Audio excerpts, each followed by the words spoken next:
ಕಣವ ಅದು? ಮೊನ್ನೆ ನಾವು ಮಾತಾಡ್ದಂಗೆ ನಾವು ಮುಂಚೆ ಹೋಸ್ ಅಂದಾಗಿದ್ದು ಅಂತೆ. ನಮ್ಮ ಅವ್ವನ ದುರ್ಬುದ್ಧಿಯಿಂದ ಅವಳ ಜೊತೆಗೆ ಎಲ್ಲ ಹೊಂಟೋಯ್ತು. ಅದ್ರ ಅರ್ಥ ಮುಂಚೆ ಈಗಿರೋದಕ್ಕಿಂತ ಇನ್ನೂ ಹೆಚ್ಚಾಗಿದ್ರಿ ಅಂತ ಅಲ್ವಾ? ಹೌದು ಕಣವ. ಹಾಗಾದ್ರೆ 150 ಎಕರೆ ಜಮೀನ ಕುಡ್ದಿದ್ ಮತ್ತೆ ಸೈನ್ ಹಾಕಿದ್ರಿ ಅಂತ ಹೇಳಿದ್ರಿ. ಅದೇ ಕಾರಣದಿಂದ ಈ ಮನೆ ಇವತ್ತು ಬಡತನದಲ್ಲಿದ್ಯಾ?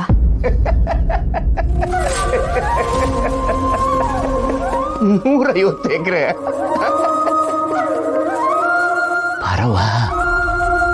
ಈ ತಟ್ಟಿನಲ್ಲಿ ಎಷ್ಟೊಂದು ಅಗಳೈತೆ. ಈ ತಟ್ಟಿನಲ್ಲಿರುವ ಅಗಳನ್ನೇ ನಮ್ಮ ಆಸ್ತಿ ಅಂದ್ಕೊಂಡ್ಬಿಟ್ರೆ ಆ 150 ಎಕರೆ ಒಂದು ತುತ್ತು ಕಣವ, ಒಂದು ತುತ್ತು.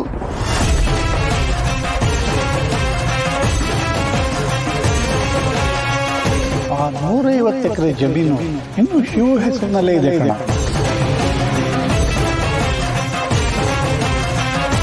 ಸೈನ್ ಹಾಕು ಅಂತ ಕೊಟ್ಟ ತಕ್ಷಣ ಓದ್ದೆ ಸೈನ್ ಹಾಕ್ಬಿಡ್ತಾರ?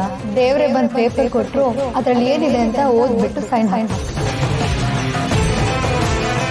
ಹಾಗಿದ್ರೆ ಈ ಮನೆ ಮೊದಲು ಹೇಗಿತ್ತಿರ್ಬೋದು? ಇವಾಗ ಈ ಪರಿಸ್ಥಿತಿ ಬರೋದಕ್ಕೆ ಏನ್ ಕಾರಣ ಆಗಿರ್ಬೋದು?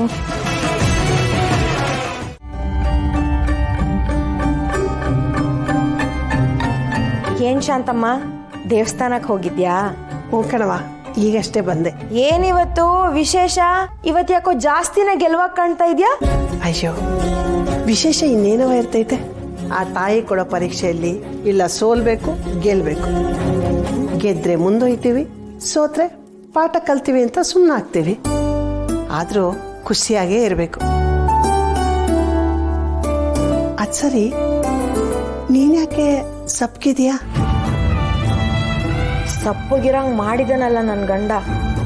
ನನ್ನ ಜೀವನ ಅದು ಯಾವಾಗ ಸರಿ ಹೋಗುತ್ತೋ, ನಾನು ಅವನು ಅದು ಯಾವಾಗ ಒಂದಾಗ್ತೀವೋ, ಅವನ ಮನಸ್ಸಲ್ಲಿ ನನ್ನ ಬಗ್ಗೆ ಯಾವಾಗ ಪ್ರೀತಿ ಮೂಡುತ್ತೋ ಅಂತ ಕಾಯ್ತಾ ಇದ್ದೀನಿ ಶಾಂತಮ್ಮ.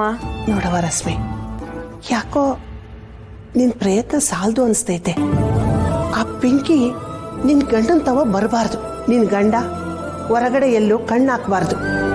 ನಿನ್ ಗಂಡನ ಪ್ರೀತಿ ಅನ್ನೋ ಬಂಧನದಲ್ಲಿ ಕಟ್ಟಾಕು. ನಾವು ಎಷ್ಟೇ ಒಳ್ಳೆಯವರಾದ್ರೂ ಕೆಲವು ಸತಿ ಕೆಟ್ಟವರಾಗಬೇಕಾಗತ್ತೆ. ಆ ಪಿಂಕಿಗೆ ಬೆಂಕಿ ಹಚ್ಚು.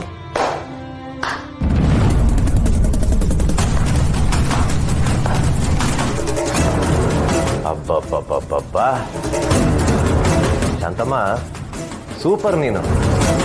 ಅದೇ ಅನ್ಕೊಂಡೆ, ಈ ಮೂಟೆ ತುಂಬಾ ಬದಲಾಗ್ಬಿಟ್ಟವಳಲ್ಲ, ಮುಂಚಿನ ಥರ ಇಲ್ವಲ್ಲ, ಯಾರು ಇವಳು ಕಿವಿ ತುಂಬ್ತಾವ್ರೆ ಅಂತ. ಅದು ನೀನು ಅಂತ ಗೊತ್ತಾಗಿ ಶಾಕಾಗೋಯ್ತು. ಏನ್ ಶಾಂತಮ್ಮ, ತಲೆ ಮೇಲೆ ಸೂರಿಲ್ಲ, ಕೈಯಲ್ಲಿ ಕಾಸಿಲ್ಲ, ತಿನ್ನ ಗತಿ ಇಲ್ಲದೆ ಬಂದು ನಮ್ಮ ಮನೆಗೆ ಸೇರ್ಕೊಂಡಿದ್ಯಾ. ಹಂಗಿದ್ಮೇಲೆ ಮರ್ಯಾದೆನೋ ಮೂಲೆಯಲ್ಲಿ ಇರಬೇಕು. ಅದನ್ನ ಬಿಟ್ಬಿಟ್ಟು ನನ್ನ ವಿಸಿಕೆ ಬತ್ತಿಯಲ್ಲ, ನಿನ್ನ ನೋಡ್ತಿದ್ರೆ ಹೆಂಗೆಲ್ಲ ಬೈಬೇಕು ಅಂತ ಅನಿಸ್ತೈತೆ ಗೊತ್ತಾ? ಸೀನಾ, ಶಾಂತಮ್ಮನ ಬಗ್ಗೆ ಇನ್ನು ಒಂದು ಮಾತಾಡಂಗಿಲ್ಲ ನೀನು. ಹೌದು, ಗೊತ್ತಿದ್ದೆ ಕೇಳ್ತಾ ಇದ್ದೀನಿ. ಶಾಂತಮ್ಮ ಹೇಳಿದ್ರಲ್ಲಿ ತಪ್ಪೇನೋ ಇದೆ? ಏನ್ ನಿನ್ ದೊಡ್ಡ ಸಾಚನೇನೋ? ನಾನ್ ಸಾಚನ ಅಲ್ವಾ, ನಿನಗೆ ಯಾಕವೆಲ್ಲ? ನೀವುಗಳ ಮಾಡ್ತಿರೋದೇನೀಗ?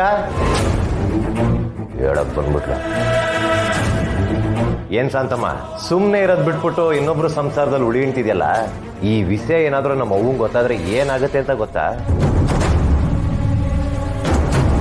ನೋಡಪ್ಪ, ನಿನ್ ದಮ್ಮಯ್ಯ ಅಂತೀನಿ, ಹಂಗೆಲ್ಲ ಮಾಡಕ್ ಹೋಗ್ಬೇಡ. ಒಸಿ, ನಾ ಹೇಳೋದನ್ನ ಕೇಳಪ್ಪ. ಶಾಂತಮ್ಮ, ನೀನ್ ಸುಮ್ನಿರು. ನಿಮ್ಮಮ್ಮಂಗ್ ಗೊತ್ತಾದ್ರೆ ಏನೋ ಆಗತ್ತೆ, ಹೋಗೋ ಹೇಳ್ಕೊಳೋ. ಆದ್ರೆ ಇದೇ ವಿಷಯನ ನಾನ್ ಲಾಯರ್ ಅಣ್ಣಂಗೆ ಹೇಳಿದ್ರೆ ಏನಾಗತ್ತೆ ಗೊತ್ತಲ್ಲ? ಕಂಬಿ ಕಂಬಿ ಎಣಿಸ್ಬೇಕಾಗತ್ತೆ ನೀನು.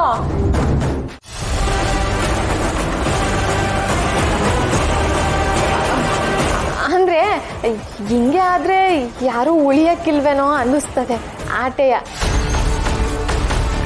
ಅಕ್ಕ, ಇರೋದ್ 4 ದಿನ ಒಳ್ಳೆತನದಿಂದ ಬದುಕಬೇಕು, ಇಲ್ಲಾಂದ್ರೆ ಎಲ್ರು ಕೊಚ್ಕೊಂಡು ಹೋಯ್ತೀರ. ಏನು ಎಲ್ರು ಕೊಚ್ಕೊಂಡು ಹೋಯ್ತೀರ ಅಂತ ನಮ್ಮ ಕಡೆ ಕೈ ತೋರಿಸ್ತಾ ಇದೆಯಾ? ಅಯ್ಯೋ ಹಾಗಲ್ಲಪ್ಪ, ಹೆದರ್ಕೊಂಡಿರೋದು ನೀವಲ್ವಾ? ಅದಕ್ಕೆ ರಾಣಿ ಹಾಗೆ ಹೇಳಿದ್ದಷ್ಟೇ. ಯಾಕೆ ನಿಮ್ಗೆ ಭಯ ಇಲ್ವಾ? ನ್ಯಾಯವಾಗಿರೋರಿಗೆ ಭಯ ಎಲ್ಲಿಂದಕ್ಕ? ಸರಿ, ನೀವಿಬ್ರು ರೆಸ್ಟ್ ತಕೊಳ್ಳಿ, ನಾವು ನೋಡ್ಕೊತೀವಿ. ಇದ್ರೆ ನಡಿ, ರೋಸ್ ಆಗ್ಬಿಟ್ಟದೆ, ಒಂದೆರಡು ಪೆಗ್ಗಕ್ಕೆ ಮಲ್ಕತ್ತೀನಿ. ಅಮ್ಮಜ್ಜಿ ಹುಷಾರು. ನಾವಿದ್ದೀವಿ. ಅಜ್ಜಿ ನಿಮಗೆ ಹೊಡೆದಿರ್ಬೋದು, ಬೈದಿರ್ಬೋದು, ಬಡ್ದಿರ್ಬೋದು, ಆದರೆ ಅದನ್ನೆಲ್ಲ ಮರೆತು ಚೆನ್ನಾಗಿ ನೋಡ್ಕೊಳ್ತೀನಿ ಅಂತ ಹೇಳ್ತಾ ಇದ್ದೀರಾ. ಎಂಥ ಒಳ್ಳೆ ಮನಸ್ಸು ನಿಮ್ಮದು. ಆ ಒಳ್ಳೆ ಮನಸ್ಸು ನಮಗೂ ದೇವರು ಕೊಡ್ಲಪ್ಪ. ನಡೀರಿ. ಹುಷಾರು. ರಾಣಿ, ಈಗ ಏನಮ್ಮ ಮಾಡೋದು? ಈಗೇನೋ ಅತ್ತೆ ನಿದ್ರೆಯಲ್ಲಿದ್ದಾರೆ, ತಪ್ಪಿಸ್ಕೊಂಡ್ವಿ.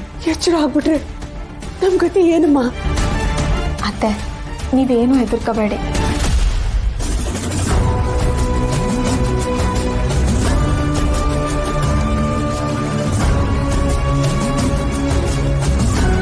ಅದಕ್ಕೂ ಒಂದು ಉಪಾಯ ಐತೆ.